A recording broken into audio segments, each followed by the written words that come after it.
Hi, everyone. Thank you for being here. I'm Ingrid, and I am so excited to be with you today to talk about the power of joy. Now, when my son was 3 years old, he came home from camp one day with one of those necklaces that you make in arts and crafts. It had all kinds of beads, the glittery ones, the rainbow ones, beads shaped like animals, and he was so delighted by this thing.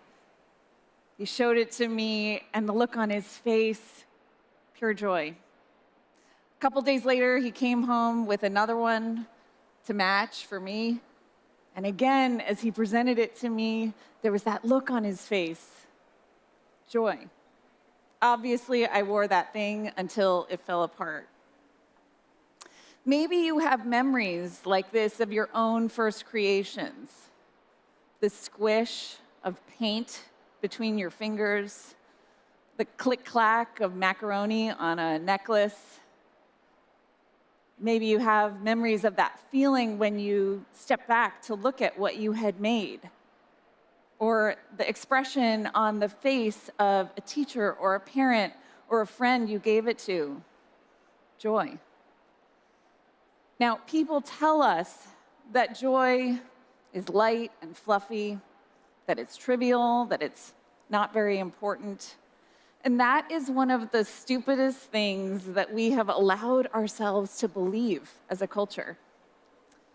And by the end of this half hour, you will understand not only is joy not trivial, it is deeply connected to the human drive to create. It is entwined with our very survival. And what I'm going to show you now is not only why it matters so much, but also how to create it. So we live in a society that is obsessed with the pursuit of happiness. And in the process, we often overlook joy. Now, to explain that sort of paradoxical sounding sentence, I'm going to take a moment and pull these two ideas apart, because we often use these words interchangeably in our culture, but they actually mean different things. So happiness is a broad evaluation of how we feel about our lives over time. It has to do with how we feel about our work and our health, how connected we feel to other people, whether we have a sense of meaning and purpose in life. All of those things go into this complex equation that we call happiness. Whereas joy is much simpler and more immediate. So when psychologists use the word joy, what they mean is an intense, momentary experience of positive motion. It's something that makes us smile and laugh and feel like we want to jump up and down. If happiness is how good we feel over time, joy is how good we feel right now, in the moment. And so happiness sometimes can be a little bit vague, right? So I can ask you, on a scale of 1 to 10, how happy are you at a given moment in life? And one part of your life might be going great. Maybe everything is awesome with your family, but work is not quite what you want it to be. And so it's hard to find in a given moment exactly how happy you are. But when you experience a moment of joy, there's no doubt. I like to think about moments of joy as those moments when we feel fully alive. And these moments can sometimes be fleeting, right? They can be short. And so it can be easy to overlook them. But this is a shame, because joy doesn't just make us feel good. Small moments of joy can have surprisingly big effects. And I want to share a few of these benefits with you. I mean, you're all here, so I know that I'm speaking to the converted here, right? I know that you all understand the power of joy because you came to be here today. But if you're talking to someone who doesn't understand it, these might be helpful for you to know. So first, joy influences our physical health. Small moments of joy help reset the body's cardiovascular responses to stress. So when you get stressed out and you experience one small moment of joy, that helps bring down your cortisol levels, your heart rate, your blood pressure, all of that returns to normal much more quickly, even from just a few seconds of joy. Joy boosts our immune system. It decreases inflammation in the body. It also helps us sleep better. And so it's not surprising that over time, when we look at people who experience more and less moments of joy in their lives, people who experience more daily moments of joy live longer. Joy also sharpens our minds, and this might be surprising if, like me, you were raised to see joy as either a reward for hard work or a distraction from it. But joy actually helps us think better. Doctors come to a correct diagnosis more quickly when they're in a state of joy. Joyful business leaders make better decisions, in part because they take into account a broader range of scenarios in the process of making a decision.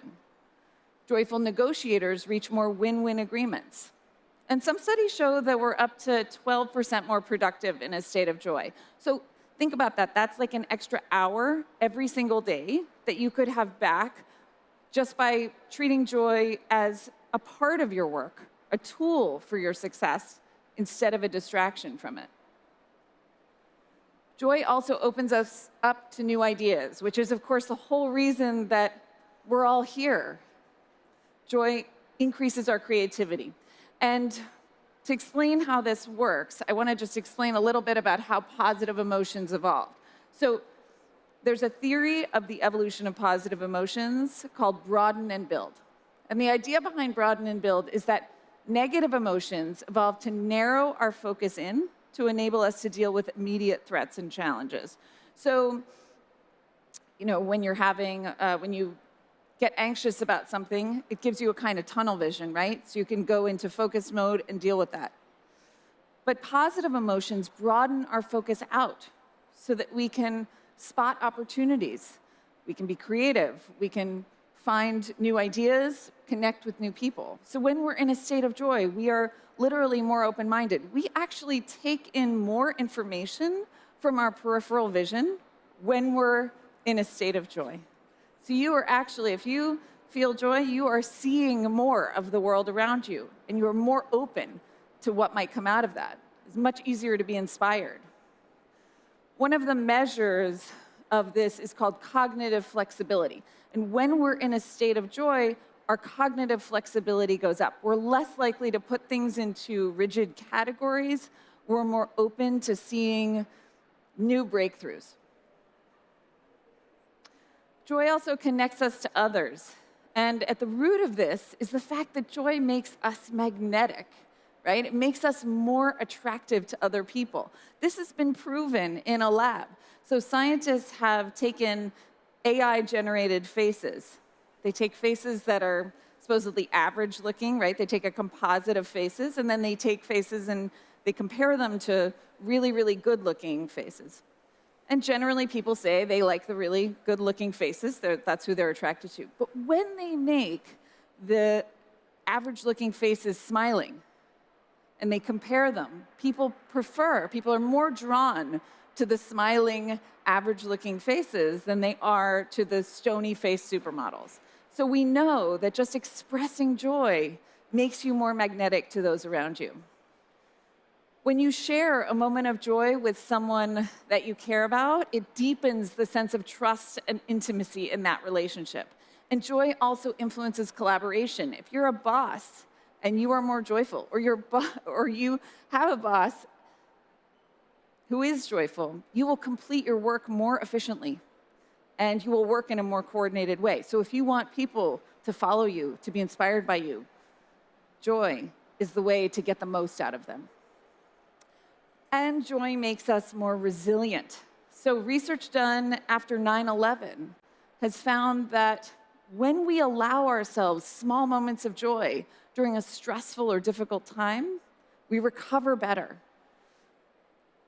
And this allows us to avoid burnout, to be more resilient over the long haul. So this is a really important thing, I think, especially now, as we are dealing with all these crises in the world, and it feels like a constant sense of stress. Allowing ourselves those moments of joy, not feeling guilty about them, is how we stay resilient to be able to continue to participate and show up.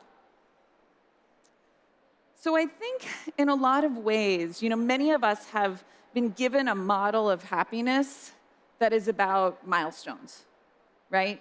You graduate from school, you get your first job, you get married, have a kid, get a promotion, get a raise. And this is what we are trained to think of is happiness, right? To get to those milestones. And in the process, we often postpone joy, right?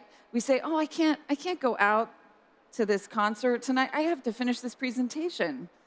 I can't go on vacation now. I have to save up for a down payment. And in the process, these little moments of joy get overlooked. But when we focus on joy, something really interesting happens, right? We're healthier, we're more connected, we're more creative. And that starts to look a lot like happiness. Now, I want to take a step back because, of course, I'm a designer by background. So how did I end up here spending so many years of my career focused on joy? Well, it started when I was in design school. I was at my first year of school at Pratt Institute. It was my first year-end review. And I had all the things I had made over the course of the year out on a table, and professors lined up in front of me, and one of the professors made an offhand comment. He said, "Your work gives me a feeling of joy." And I thought, well, that's weird, because I had always thought of joy as this ephemeral, fleeting feeling, not something you can see or touch. So I asked the professors, how do things create joy? How do tangible things create this intangible feeling of joy? And they couldn't answer the question. And this sent me off on a journey, one that I didn't know at the time would take more than a decade, to understand the relationship between the mysterious, quixotic emotion that we call joy and the physical world around us. And what I discovered is that not only are these two things linked, but that the physical world can be a powerful resource to us in cultivating happier and healthier lives. After that review, I started asking anyone and everyone, I was that girl who talks to you on the bus, about the things and places that brought them joy.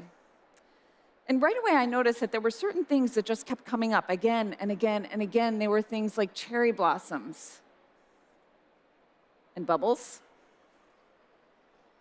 swimming pools and tree houses, hot air balloons and googly eyes, rainbows and rainbow sprinkles. There's something about these things that cuts across lines of age and gender and ethnicity. They weren't joyful for just a few people. They were joyful for nearly everyone I talked to. They were universally joyful. And seeing them all together, it gave me this indescribably hopeful feeling. Because we live in a world that is so divided and so polarized, and sometimes it feels like those differences are so vast as to be insurmountable. And yet underneath it all, there's a part of each of us that finds joy in these same things. And though these things are often dismissed as just passing pleasures, in fact, they're really important, because they remind us of the shared humanity we find in our common experience of the physical world. But what is it about these things that makes them so joyful? Why these and not something else? I had pictures of them pinned up on my studio wall, and every day I would come in and look at them and try to make sense of it. And then one day, something just clicked. I saw all these patterns, round shapes, pops of bright color, symmetrical shapes and repeating patterns, a sense of abundance and multiplicity, a feeling of lightness or elevation. When I looked at it this way, I realized that yes, the feeling of joy can be mysterious and elusive, but we can access it through tangible physical attributes, or what designers call aesthetics. And that word is often, sounds kind of lofty, right? It's associated with art and beauty, but its roots are much humbler. It comes from the Greek word aesthenome, the same word that means I feel, I sense, I perceive. What these patterns were telling me is that joy begins with the senses. And so I started calling them aesthetics of joy, the sensations of joy. And I gave them names that related to the kinds of joy that they seemed to bring out, like play and energy, transcendence, that sense of elevation. And I noticed more of them, like freedom, the joy we find in wild nature and open space. Magic, the joy of things we can't quite pin down, like light shattered through a prism. Surprise, the joy of contrast and the unexpected. Celebration, those moments of intense collective joy where it just feels like it's going to burst out of our bodies. And we see exuberant movements and bursting shapes. And renewal, the joy of blossoming and growth and potential. Altogether, I identified 10 of these aesthetics of joy. And each one is a lens through which you can view your surroundings. You can notice more joy in the world around you, and you can understand what is that connection between what I'm seeing out in the world and the feeling I have inside. In the wake of this discovery, I noticed something, that everywhere I went, I began spotting little moments of joy just hidden in plain sight. It was like I had a pair of rose-colored glasses. And now that I knew what to look for, I was spotting it all around me. I started calling this joy spotting and inviting others to do it with me. It's something sort of like a very simple mindfulness practice you can do on your commute while walking your dog, a way of tuning your senses to the joy that is all around you. And at the same time as I noticed this, I noticed something else, which is, if these are the things that bring us joy, why are they so missing from so many places in our world? Why do we go to work here? Why do we send our kids to schools that look like this? Why do our cities look like this? And this is most acute for the places that house the people who are most vulnerable in our society. Nursing homes, hospitals, homeless shelters, housing projects. How did we end up in a world that looks like this?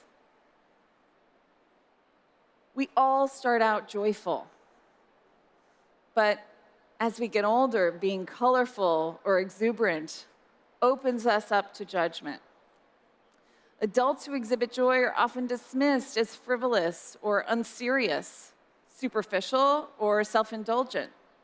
And so we start to hold ourselves back from joy. And it's really important to know that this is a deep cultural bias in Western society that has been with us a long time. So this is Goethe writing in 1810. He says, savage nations, uneducated people, and children have a great predilection for vivid colors, whereas people of refinement try to banish them from their presence. So this is, these are our poster children, right? So what he's saying is, if you love color, that's being unsophisticated, it's being primitive, it's being juvenile.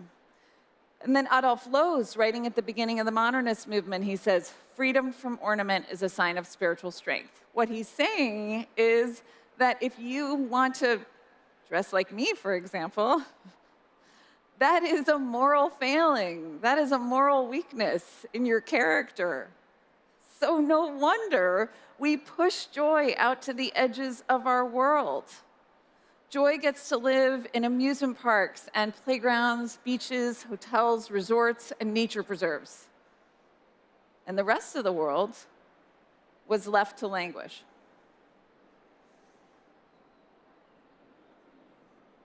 But if the aesthetics of joy can be used to find more joy in the world around us, couldn't they also be used to create more joy? I spent years scouring the planet, looking for people who are doing just this. And this led me to the work of an artist and poet couple named Arakawa and Madeline Gins, who believed that these kinds of environments are literally killing us. And so they set out to create an apartment building that they believed would reverse aging. This is it. This is a real place. It is just outside Tokyo. I spent a night there. And it is definitely a lot. Wait till you see the inside. Okay, this is an apartment. The floors slope in every direction. There are bumps on the floors, and you use the poles to navigate so you don't fall over. The rooms are all different shapes. There is one room with a flat floor where you can sleep. So they did think of that. And one of my favorite things about this apartment is brushing your teeth, because you can see that room with the washer is, that's the bathroom, and it's a cylinder on its side, right? So to brush your teeth, you have to hold on to the sink to keep from sliding backwards. So this is definitely maybe more than what we can all live with every day. But I soon found people who are bringing these ideas back into the real world, like these hospital rooms designed by the Danish artist Paul Gern, or these schools transformed by the nonprofit Public Color. Public Color goes into neglected New York City school districts, and they transform these schools with vibrant paint. And what they hear from administrators is that attendance improves, graffiti disappears, and kids and teachers both say they feel safer in these painted buildings.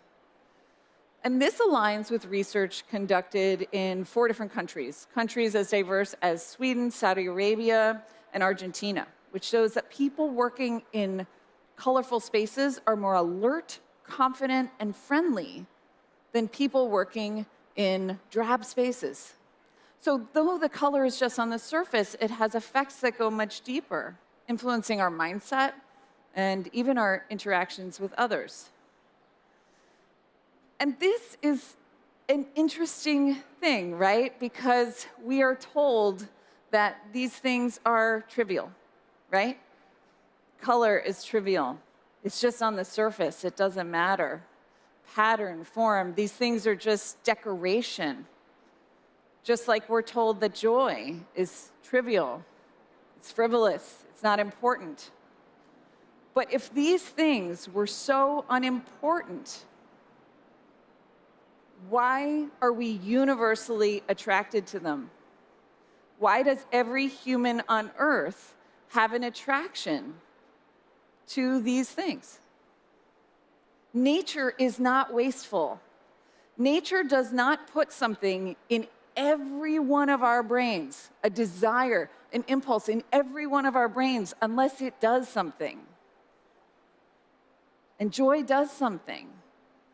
Joy is the emotion that tells us when we are moving toward the things that sustain our life, that help us survive and help us thrive. And let me give you an example of how this works in practice. So our color vision evolved in part to help our primate ancestors find ripe fruits in the treetop canopy. So when we see a bright burst of color, it is traveling down those same brain circuits that signify energy and life. And the same is true of our love of abundance. We evolved in a world where scarcity was dangerous to us, and abundance meant survival, which is why one confetto, that's a singular of confetti, not very joyful. But multiply it, and you have a handful of one of the most joyful substances on Earth. The architect Emmanuelle Moreau uses this idea in her work a lot. This is a nursing home she designed. And what the administrator of the nursing home says is that families spend more time visiting. So the color's just on the surface. But that has a meaningful effect on the lives of the people in that nursing home.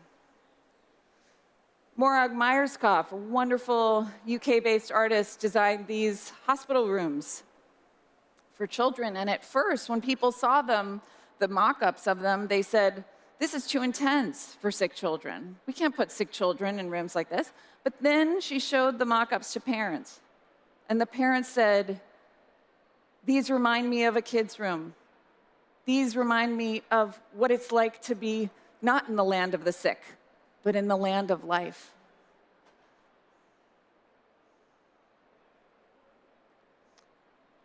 And some of these aesthetics of joy have even been traced to specific parts of our nervous system, like these round shapes. So neuroscientists have placed people into fMRI machines and shown them pictures of angular objects and round ones.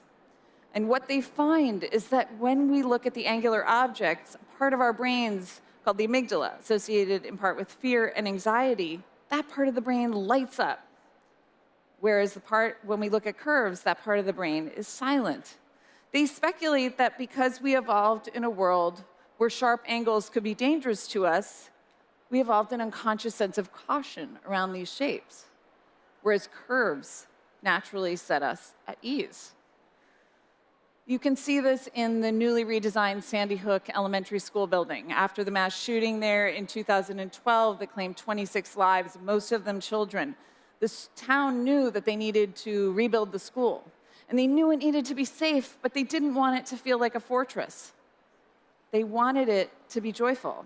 And so they filled the building with curves. There are waves running the length of the building. There are squiggly canopies over the entryway. And the whole building bends toward the entrance in a kind of curved, welcoming gesture. Each moment of joy is small, but they add up to more than the sum of their parts. And what I've learned through this work is that joy isn't just something we have to find. It's something we can create. And I want to show you what that looks like at scale. So in the year 2000, the city of Tirana, Albania, had been in decline for a decade following the fall of communism. Corruption and organized crime were rampant throughout the city. There were pickpockets loitering on every corner. Unemployment was high. And they were so poor, the city was so poor that they couldn't even afford to pick up the garbage. So it just piled up in the streets. And at this moment, Tirana elected a new mayor. And it was an odd choice. He was an artist. And with very little money to work with, he started doing something weird. He started painting all of the downtown buildings.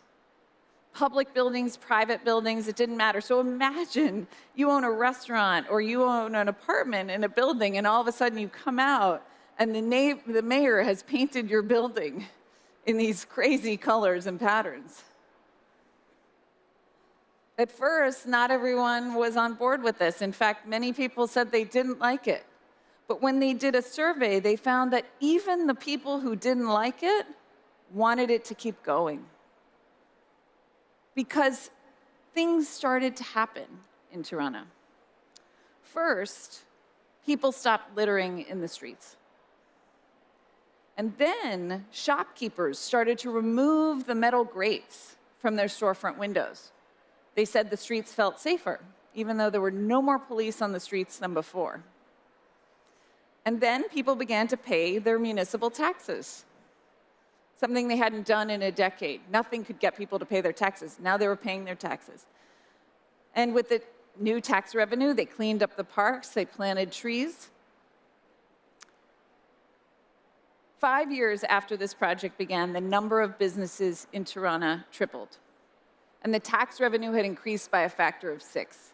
And 10 years after it started, Tirana had gone from a place that families were desperate to leave to the top of the Lonely Planet's most desirable destinations.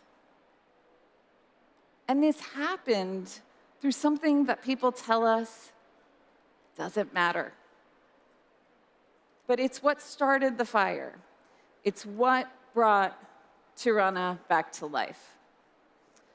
And so I hope when people tell you that joy is just an extra, it's a nice to have, and they start talking about how much it will cost and how hard it will be to do, that you remind them that joy is not a luxury. It is essential to our humanity.